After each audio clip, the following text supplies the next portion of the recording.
Yves Kleefte wordt er hard werken aan de laatste tarriedings van het Vrije Piraten Mega Zomerfestival.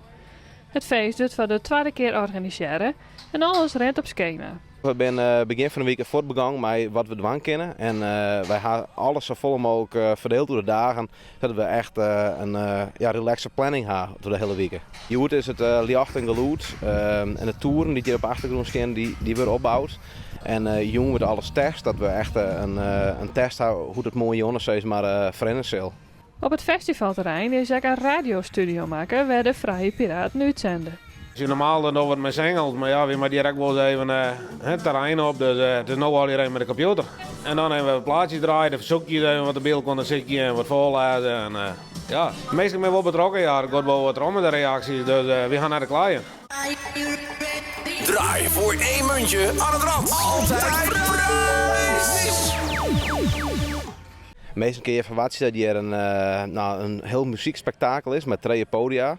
Waar ongeveer 4000 mensen hun informatie kennen. Het hoofdpodium is het Nederlandstalige podium, zeg maar, met Jan Smit. De zou eerst maar het hoogkamer staan. Die had al zijn in verband met ziekte. En we hadden een 90s podium. En daar staan mijn hits en 90s. Er zijn onder andere Doellezen, Mental Theo, de Beat Crooks. En we hadden nog een Piratenplein. En Piratenplein zijn vooral lokale artiesten uit deze regio en echte piratenmuziek.